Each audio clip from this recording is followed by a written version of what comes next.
Hello and welcome to another amazing episode of TMC, where we are here to help you take your relationship from surviving to thriving. Now, if this is your first time joining us, go ahead and subscribe, hit that notification button so you won't miss any episodes. And don't forget to like this episode. Today, we will be discussing ways to avoid the holiday debt trap.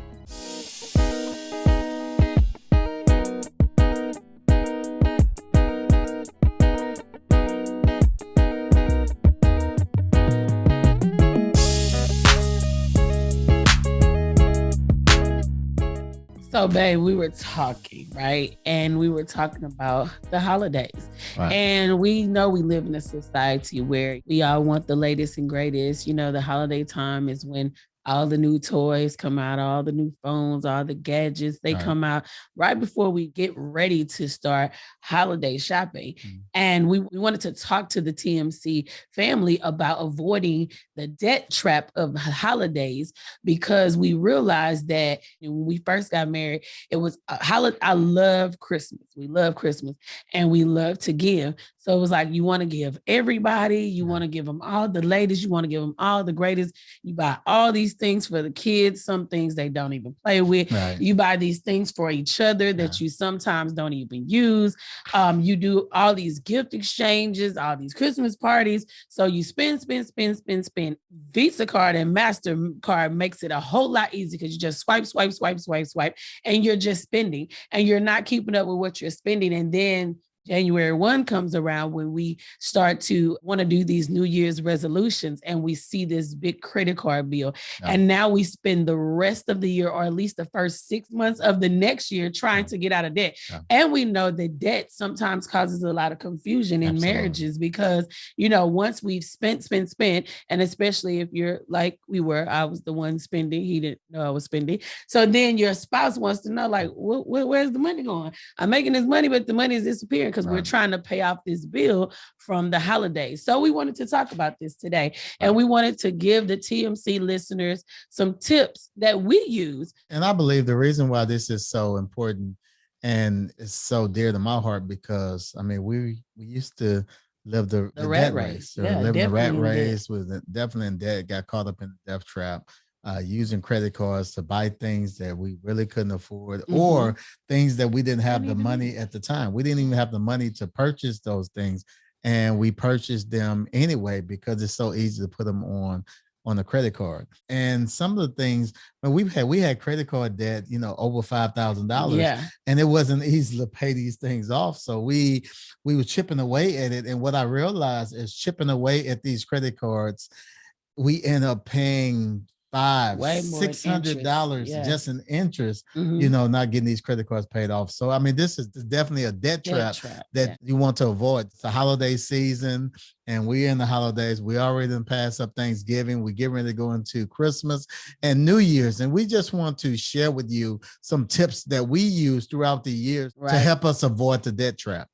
So let's jump right in. So the first tip is to create a budget. And this is something that Cedric helped me to do. Well, I am a spender. I already talked about that many a times. And it's like, get everybody a Christmas present. So he was like, listen, Sean, how about we say, this is how much you're going to spend. This is the Christmas budget. This is the holiday budget. Once you spent that budget, then that's a wrap. That's it. And at first I was like, But as we began to work on our finances and I started to see things differently, it wasn't as hard for me to accept the budget because I realized that there was a purpose behind it. We didn't want to be in debt anymore. And if we didn't want to be in debt anymore, we had to live differently. So let's talk about that before we go on further. I want to talk about that because I wanted to do it and you was like, let's talk about how did you feel when that happened? So when you first brought it to me, the was because I wasn't used to it. And then we had done the work on our budget, our personal budget, to get out of debt. So in my mind, it was like, oh, we have the money now. So, hey, let's just spend it. But when you said, you know, we never want to go back there. And then I thought about like, you do have to change your habits in order not to repeat something, in order not to find yourself year after year, or you get out, you fight for 3 years to get out of debt and you right back there. You have to start living differently. So after you explained it to me, and I was like, you know what, that makes sense, because my mind was, we have the money now. We don't have debt. We have the money now. Let's just spend it. But thinking about tomorrow, what happens after Christmas? What's the plans for our family next year? So when I grasped that went out the window, because now it's nothing for me. It's like, we have a budget. There's a set amount. This is what I'm going to spend. However, I start with the kids first, because they're children, and the kids get what the things we're going to get for them. And then we go from there. Whatever holiday parties, we split the budget in between that. Whatever gift giving we're going to do, it has to remain in the budget. Yeah. If it's something like you mentioned, the kids, if it's something that the kid's not used to, I think there's a conversation. Oh, yeah. A lot of times we feel we don't need to talk to the kids, but I think that conversation need to have, everybody, as a family, as a unit, being on the same page, saying, you know what, this is what we're doing. This is the plan. And I think a good thing, even with planning in the finance, sometimes, you don't have to get the kids involved in all the details or whatever, but maybe perhaps getting the kids involved, like, hey, you know what, we're trying to do this because of this, I'm focused on your college, or I'm focused on this, or, your car, kind of like how it's going to benefit them. Like, hey, you don't have to, we'll take care of the car when you turn 18, if we can be out of debt right now. Absolutely. And that works because, we know they're just like us. They want to know if things are changing and we give them the why, then they understand it and they're apt to move along with the change. If you don't give the why, we create our own. And that's one thing we don't want. But that's for adults and also for children. If you have a why, if there's a change, you want to tell them exactly why you're changing. If we don't, we go into this mode where we're trying to figure out why. And the story that we tell ourselves could be so far off from the truth. So we definitely want to be careful, in making sure we relay this type of information over, getting that why across. Why are we doing this? Absolutely. Yeah. So you mentioned that you talked about, the first thing we did, we set the budget. So after we set the budget, then what? Then we pay cash. Number 2 is pay cash. The budget is set, whatever that amount is, we draw it out the bank, and that's how it goes. As the kids got older, instead of buying gifts because they don't like what we like, you buy them stuff, they don't want it. That's not the coolest. So we started to give them money, and we got envelopes, and we put the money in there, and the rest what we divided a certain amount, so all of them get the same amount. And then after that, whatever else needs to be purchased is purchased in cash, because this avoids that swiping thing. Because when you're swiping, you don't really pay attention. You don't pay attention to what you're doing. So you swipe, and the budget could be $2,000, but you swipe and you like, what was that? Was that groceries or was that? And that's a big thing between swiping and giving cash. If you think about it, if you swipe $10, you swipe $100, if you swipe $1,000, it feels the same way. But when you have to count out $1,000 in bills or $100 in bills, you think about it. Think about how long cash stay in your pocket versus these credit cards that we use. That it's like we just frivolous do it without even thinking about it. So, absolutely, cash is key. You want to use that cash. That's it. So what's number 3? So number 3 is do a name exchange. Do a name exchange. So we both come from large families. That's we have church members. We have family, friends. We have friends that are family because of how long you know them, who the place they hold in your heart. So we do a name exchange. Do a name exchange so that you're not trying as a family to buy. Cedric mentioned this, and this is something that we had to learn to do, because you want to give everybody something, and you're buying things that you really can't afford to buy just because you want to give. But if you do a name exchange, then your family, his family, whoever family, everybody doesn't have to try to buy 15 gifts for 15 people. Absolutely. You do a name exchange, you buy a gift for the person whose name you pull. It's simple. The family members all write their names on a piece of paper. They write 3 gifts they would like to receive. And we said like to, because they may or may not, but they write down 3 gifts they would like to receive. You put it in a pot, you shake it up, everybody comes. You pull out a name, and whoever name you have, you purchase a gift for that person and that person only. So instead of trying to buy a gift for all 30 family members or all 15 family members, you buy a gift for one person. So do a name exchange. everybody happy, everybody gets something. I mean, have you ever had that time where you're having a gathering? You remember everybody but that one Oh person, man, yeah. that one person's little kid, like, oh, I forgot them. Yeah, and it sucks. If you do it sucks, especially if it's a kid. Exactly. You do a name exchange, there's 10 people, there's 15 people. 15 people got a name, 15 people get a gift.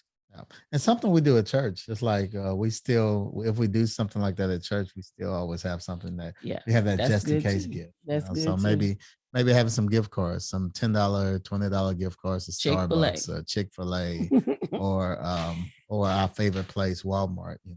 I'm gonna have to X that. Everybody love Walmart. So do a name exchange. Simple. Yeah. All right. So what's the next thing? So the next thing, give the gift of time. Give the gift of time. Yeah. Instead of trying to give something that you bought from a store, something you purchased off Amazon, something, whatever, any shopping online, give the gift of time. And I think in this season, this gift is very, very precious. Yeah. We all experience we're in December of 2021. Everyone knows what 2020 was like for all over the world. We experienced COVID.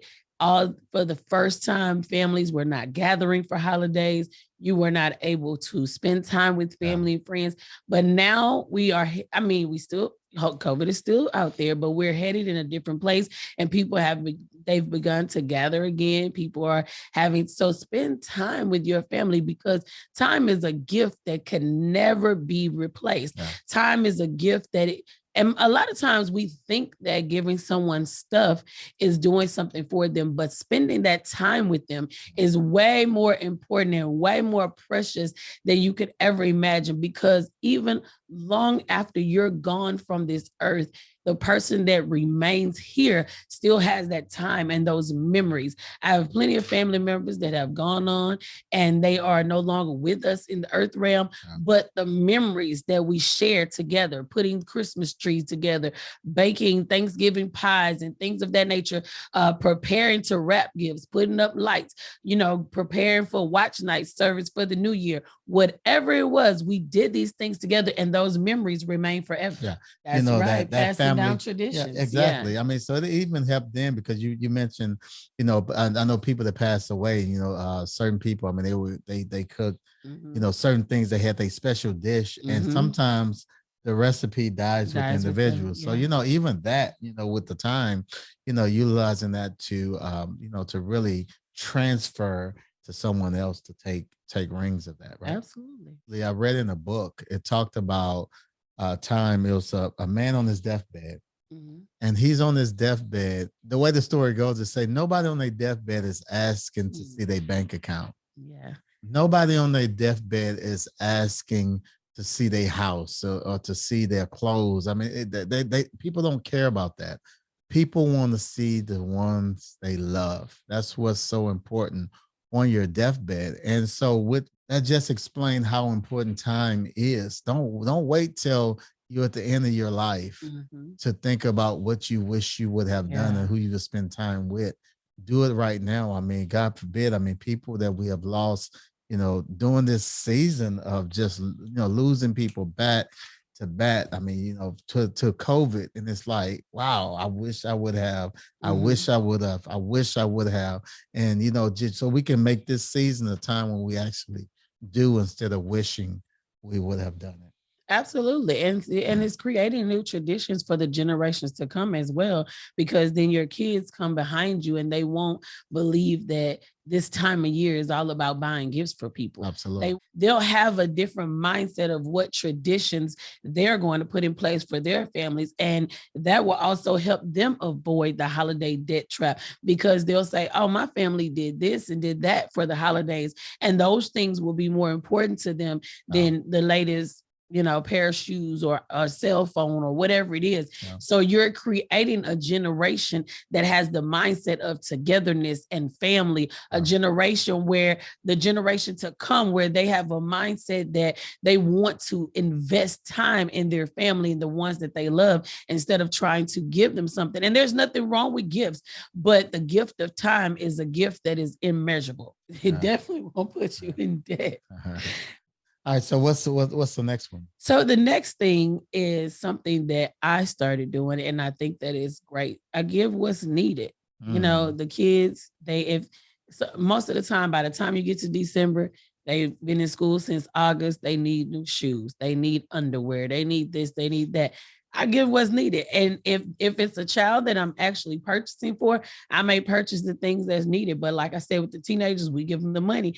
And I'm like, hey, you said you needed some new shoes. This your time to get it. You know, you have that money. So you can give what is needed. If someone is in need of something, give them that instead of trying to give them something else that's the latest or the greatest. Give them something that they need. I hear you, but is that kind of, I remember getting underwear for Christmas and it wasn't, I wasn't excited about it. I mean, I said thank you because I was supposed to, but I wasn't excited about the underwear. But if you're learning, you're teaching them.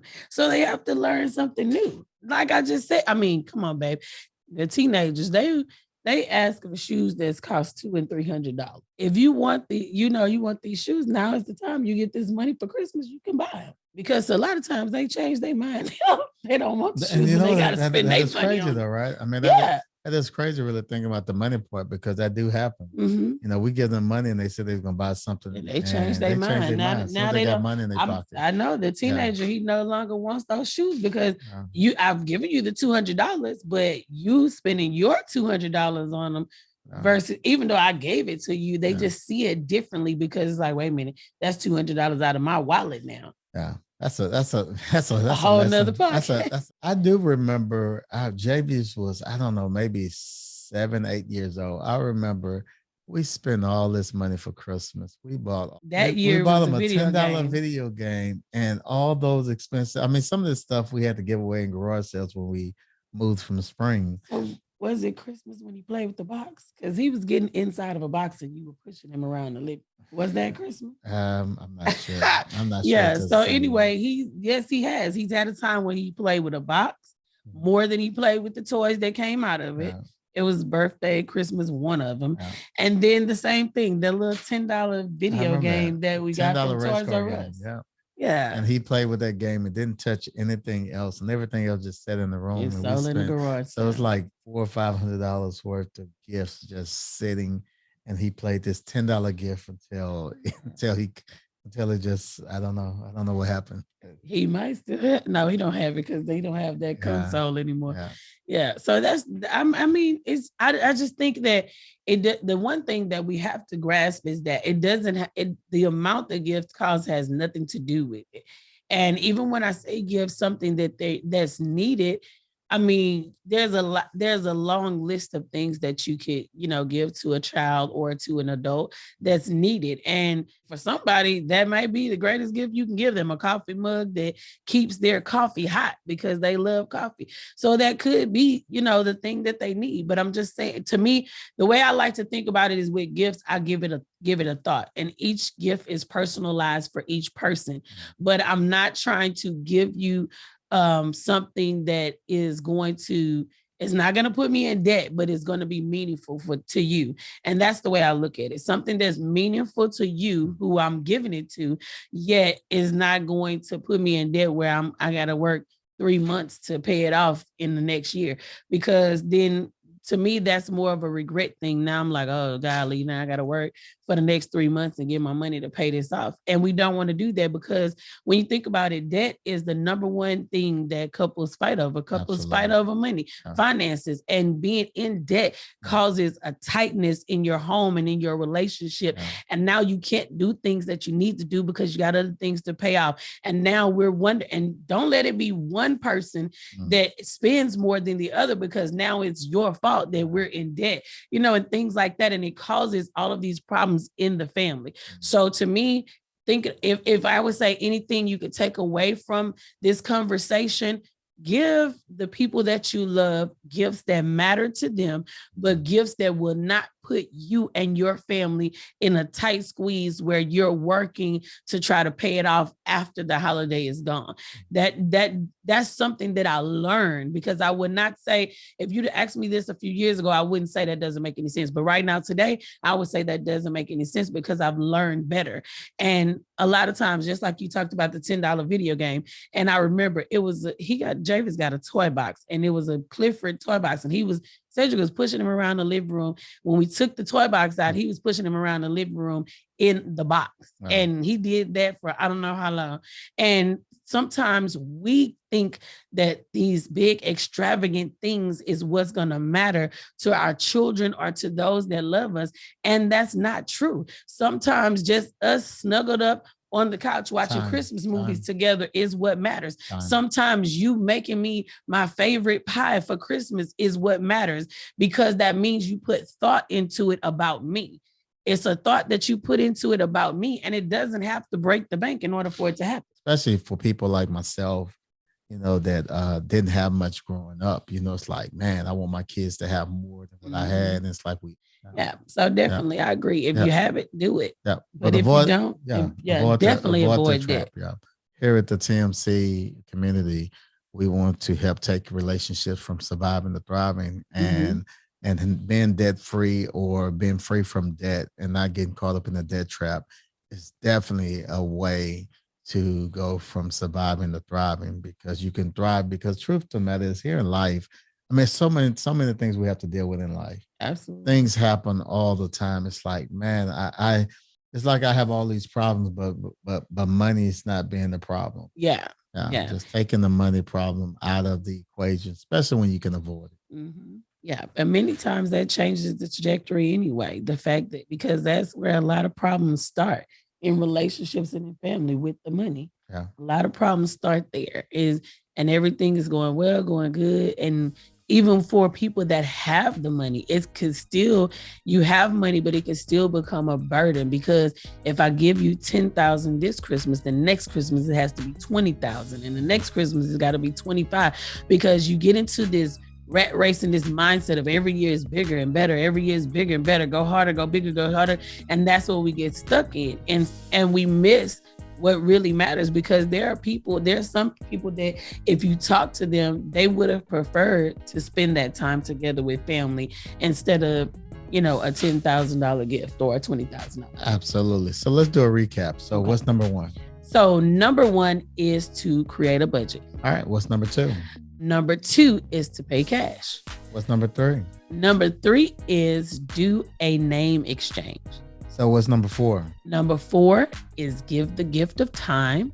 And what's number five? Number five is give things they need and avoid the holiday debt trap. We hope you enjoyed today's episode of TMC. And if you did, go ahead and subscribe. Click the like button and turn on your notifications so you'll be notified every time we upload a video. And if you're listening on iTunes, rate the podcast and leave a review. And we want to invite you to head on over to our leadership podcast, Lead to Greatness, where my husband is interviewing entrepreneurs and great leaders from all around the world every week. So we want to thank you for joining us today on TMC. Looking forward to hanging out with you again on next week as we continue to help you take your relationship from surviving to thriving. Bye. See you next week.